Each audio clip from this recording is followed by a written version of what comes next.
Prime time routine ಮತ್ತೆ ಮುಂದುವರಿತಾ ಇದೆ. ಮುಖ್ಯಮಂತ್ರಿಗಳು ರಾಜೀನಾಮೆ ಕೊಡುವಂತಹ ಸಾಧ್ಯತೆ ಜಾಸ್ತಿ ಇದೆ. ರಾಹುಲ್ ಗಾಂಧಿ ಮುಖ್ಯಮಂತ್ರಿಗಳ ರಾಜೀನಾಮೆಯನ್ನು ಕೇಳಿದ್ದಾರೆ ಅಂತ ಹೇಳಿ ಒಂದಷ್ಟು ಮೂಲಗಳ ಮಾಹಿತಿ ನಮಗೆ ಇಲ್ಲಿ ಸಿಗ್ತಾ ಇದೆ. ಇಲ್ಲಿ ರಾಜ್ಯಸಭೆ ಸ್ಥಾನದ ಆಫರ್ನ ರಾಹುಲ್ ಗಾಂಧಿ ಸುಮ್ಮನೆ ಕೊಟ್ಟಿಲ್ಲ.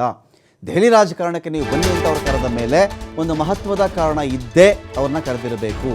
ಬಹುತೇಕ ಈ ಗುರುವಾರ ನಾಳಿದ್ದು ಈ ಗುರುವಾರ ಮುಖ್ಯಮಂತ್ರಿಗಳು ರಾಜೀನಾಮೆ ಕೊಡುವಂಥ ಚಾನ್ಸಸ್ ಇದೆ.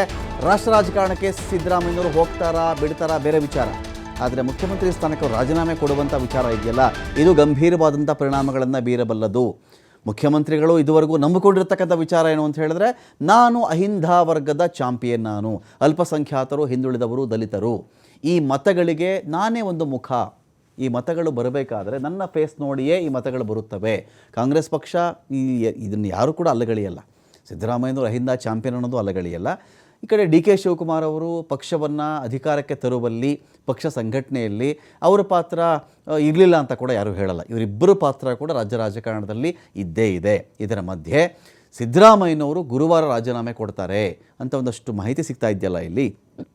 ಸೊ ರಾಷ್ಟ್ರ ರಾಜಕಾರಣಕ್ಕೆ ವೆಲ್ಕಮ್ ಮಾಡಿರೋದು ಒಂದು ನಡೆ, OBC ನಾಯಕ ಬೇಕೇ ಬೇಕು, ಒಂದು ಫೇಸ್ ಬೇಕು ಅಂತ ರಾಹುಲ್ ಗಾಂಧಿ ಹೇಳಿರೋದು ಇನ್ನೊಂದು ನಡೆ.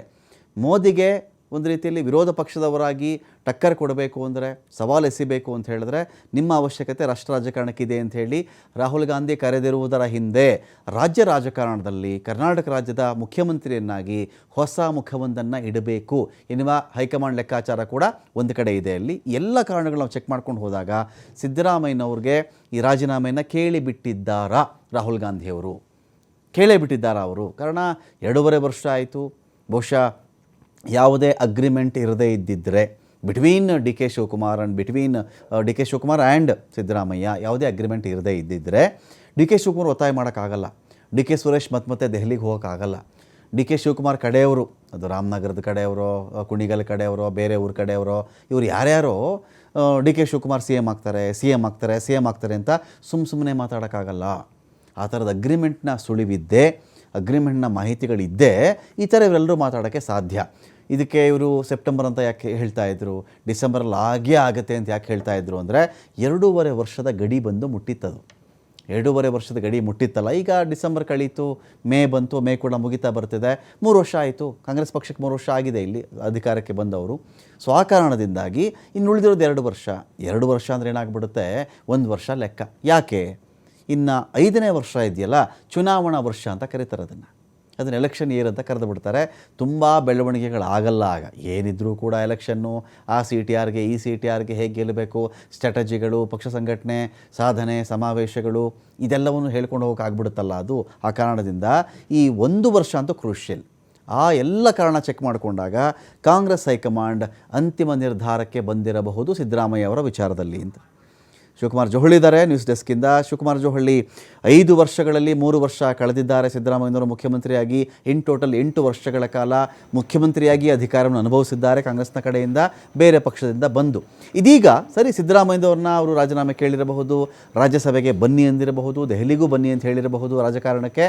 ಈಗ ಮುಖ್ಯಮಂತ್ರಿ ಅಂದರೆ ಆ ಒಂದು ರೇಸಲ್ಲಿ ಕಾಂಗ್ರೆಸ್ ಹೈಕಮಾಂಡ್ನ ಮುಂದೆ ಪರಮೇಶ್ವರ್ ಅವರಿದ್ದಾರಾ, ಖರ್ಗೆ ಅವರಿದ್ದಾರಾ, ಡಿ ಕೆ ಶಿವಕುಮಾರ್ ಇದ್ದಾರಾ, ಸತೀಶ್ ಜಾರಕಿಹೊಳಿ ಇದ್ದಾರಾ, XYZ ಇನ್ಯಾವುದನ್ನ ಫೇಸ್ ಇದೆಯಾ ಇಲ್ಲಿ ಅಂತ, ಅಥವಾ ಡಿ ಕೆ ಶಿವಕುಮಾರ್ ಅವರೇ ನೆಕ್ಸ್ಟ್ ಬೆಸ್ಟ್ ಅಂತ ಇದೆಯಾ ಕಾಂಗ್ರೆಸ್ ಹೈಕಮಾಂಡಲ್ಲಿ ಅಂತ?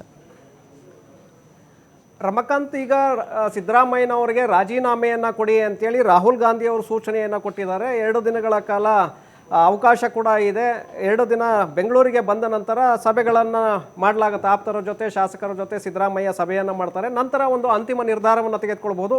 CM ಕುರ್ಚಿಗೆ ಅವರು ರಾಜೀನಾಮೆಯನ್ನು ಕೊಡುವಂಥದ್ದೇ ಹೆಚ್ಚಿದೆ. ಯಾಕೆಂದರೆ ರಾಹುಲ್ ಗಾಂಧಿ ಅವರು ಹೇಳಿರೋದ್ರಿಂದ ಸಹಜವಾಗಿ ರಾಹುಲ್ ಗಾಂಧಿ ಅವರನ್ನೇ ಇಲ್ಲಿಯವರೆಗೆ ಸಿದ್ದರಾಮಯ್ಯ ನಂಬಿದ್ರು, ಬೇರೆ ಯಾರನ್ನೂ ಕೂಡ ನಂಬಿರಲಿಲ್ಲ. ಈಗ ಅವರ ಬಾಯಿಂದಲೇ ಈ ರೀತಿಯಾಗಿ ಮಾತು ಬಂದಿರೋದ್ರಿಂದ ಸಹಜವಾಗಿ ಮುಖ್ಯಮಂತ್ರಿ ಸ್ಥಾನಕ್ಕೆ ರಾಜೀನಾಮೆಯನ್ನು ಕೊಡುವಂಥ ಸಾಧ್ಯತೆಗಳಿದೆ. ರಾಜೀನಾಮೆ ಕೊಟ್ಟ ನಂತರ ರಾಷ್ಟ್ರ ರಾಜಕಾರಣಕ್ಕೆ ಹೋಗಬೇಕಾ ಬೇಡವಾ ಅನ್ನುವಂಥ ನಿರ್ಧಾರವನ್ನು ಸಿದ್ದರಾಮಯ್ಯ ಅವರು ತೆಗೆದುಕೊಳ್ಬೇಕಾಗತ್ತೆ. ಕೊಟ್ಟಿರುವಂಥ ಆಫರನ್ನು ನಾನು ಸ್ವೀಕರಿಸಬೇಕಾ, ಅಲ್ಲಿ ಹೋಗಿ ರಾಷ್ಟ್ರ ರಾಜಕಾರಣವನ್ನು ಮಾಡಬೇಕಾ ಅನ್ನುವಂಥದ್ದು ಅವರ ನಿರ್ಧಾರಕ್ಕೆ ಬಿಟ್ಟಿದ್ದು. ಆ ನಂತರದಲ್ಲಿ ಏನಾಗುತ್ತೆ ಅಂತೇಳಿ ಆಪ್ತರ ಸಭೆಯ ನಂತರ ಅದೆಲ್ಲವೂ ಕೂಡ ಹೊರಗಡೆ ಬರುತ್ತೆ. ಈಗ ಮುಂದೆ ಮುಖ್ಯಮಂತ್ರಿ ಸ್ಥಾನಕ್ಕೆ ಯಾರು ಕೂರ್ತಾರೆ ಅಂದರೆ ಪ್ರಮುಖವಾಗಿ ಡಿ ಕೆ ಶಿವಕುಮಾರ್ ಅವರ ಹೆಸರೇ ಇಲ್ಲಿ ಮುಂಚೂಣಿಯಲ್ಲಿದೆ. ಸಿದ್ದರಾಮಯ್ಯ ಅವರು ಆಲ್ಟರ್ನೇಟಿವ್ ಒಂದು ಹೆಸರನ್ನು ಅಲ್ಲಿ ಪ್ರಸ್ತಾಪ ಮಾಡಿ ಬಂದ್ರೂ ಇಲ್ಲಿ ಡಿ ಕೆ ಶಿವಕುಮಾರ್ ಬಹಳಷ್ಟು ಪ್ರಯತ್ನವನ್ನು ಮಾಡಿದಂಥವರು, ಪಕ್ಷ ಕಟ್ಟಿದ್ದೇನೆ, ಸರ್ಕಾರ ಅಧಿಕಾರಕ್ಕೆ ತಂದಿದ್ದೇನೆ, ಹಿಂದೆ ಒಪ್ಪಂದ ಆಗಿದೆ, ಹಾಗಾಗಿ ನನಗೆ ಕೊಡಿ ಅನ್ನುವಂಥ ಡಿಮ್ಯಾಂಡನ್ನು ಇಟ್ಟಿರೋದ್ರಿಂದ ಖರ್ಗೆ, ಪ್ರಿಯಾಂಕಾ ಗಾಂಧಿ ಹಾಗೆ ಸೋನಿಯಾ ಗಾಂಧಿ ಎಲ್ಲರ ಅಭಿಪ್ರಾಯವೂ ಕೂಡ ಡಿ ಕೆ ಶಿವಕುಮಾರ್ ಅವರ ಕಡೆ ಇರೋದ್ರಿಂದ ಸಹಜವಾಗಿ ಅವರನ್ನು ಮುಖ್ಯಮಂತ್ರಿಯನ್ನಾಗಿ ಮಾಡುವಂತಹ ಚಾನ್ಸಸ್ಸು ಹೆಚ್ಚಿದೆ. ಇಲ್ಲಿ ಒಂದು ವೇಳೆ ಇದಕ್ಕೆ ಸಿದ್ದರಾಮಯ್ಯವರ ಆಪ್ತಬಣ ಇಲ್ಲಿ ಒಪ್ಪುತ್ತಾ ಹೇಗೆ ಅನ್ನುವಂಥದ್ದನ್ನು ನೋಡಬೇಕಾಗತ್ತೆ. ಯಾಕೆಂದರೆ ನಾಳೆ ನಾಡಿದ್ದು ಏನು ಬೆಳವಣಿಗೆಗಳಾಗುತ್ತೆ ಅದರ ಆಧಾರದ ಮೇಲೆ ಮುಂದಿನ ರಾಜಕೀಯ ಭವಿಷ್ಯಗಳು ಮತ್ತಷ್ಟು ಗರಿಗೆದರುತ್ತೆ.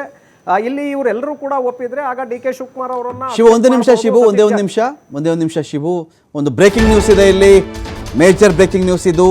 ಸತೀಶ್ ಜಾರಕಿಹೊಳಿಗೆ ಕೆಪಿಸಿಸಿ ಅಧ್ಯಕ್ಷ ಸ್ಥಾನ ಒಲಿಯುತ್ತಾ? ಕೆಪಿಸಿಸಿ ಕರ್ನಾಟಕ ಪ್ರದೇಶ ಕಾಂಗ್ರೆಸ್ ಸಮಿತಿ ಇದರ ಅಧ್ಯಕ್ಷ ಸ್ಥಾನ ಇಲ್ಲಿ ಜಾರಕಿಹೊಳಿ ಅವರಿಗೆ ಒಲಿಯುತ್ತಾ? ಇಲ್ಲೇನಾಗುತ್ತೆ ನಿಮಗೆ, D K she C M ಆದರೆ ಕೆಪಿಸಿಸಿ ಅಧ್ಯಕ್ಷ ಸ್ಥಾನ ತೆರವಾಗುತ್ತಾಗ ಎರಡೆರಡು ಹುದ್ದೆಗಳನ್ನು ಒಬ್ಬರಿಗೆ ಕೊಡಲ್ಲ.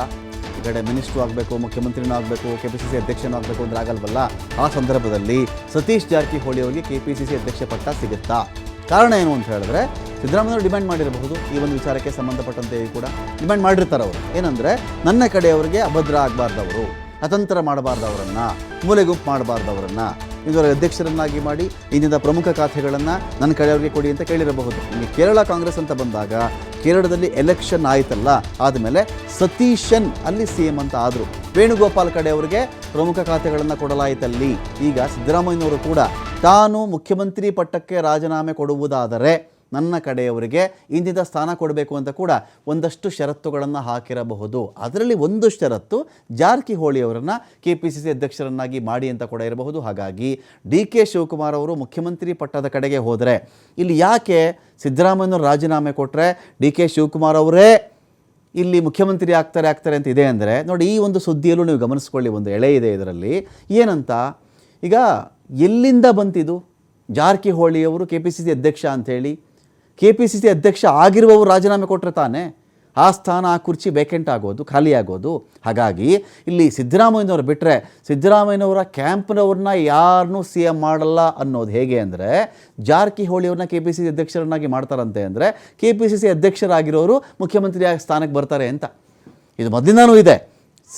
ಶಿವಕುಮಾರ್ ಅವರು ಮುಖ್ಯಮಂತ್ರಿ ಹುದ್ದೆಗೆ ಬರುವುದಿದ್ದರೆ ಆ ಅಧ್ಯಕ್ಷ ಸ್ಥಾನವನ್ನು ಬೇರೆಯವರು ಬಿಟ್ಕೊಡ್ಬೇಕು. ಅವರು ಎರಡೆರಡು ಹುದ್ದೆಗಳನ್ನು ಅವರು ಹ್ಯಾಂಡಲ್ ಮಾಡುವಂತಿಲ್ಲ ಅಂಥೇಳಿ ಆ ಕಾರಣದಿಂದಾಗಿಯೂ ಕೂಡ ಈ ಸುದ್ದಿಯನ್ನು ನೋಡಬೇಕಾಗುತ್ತೆ ಅಂತ.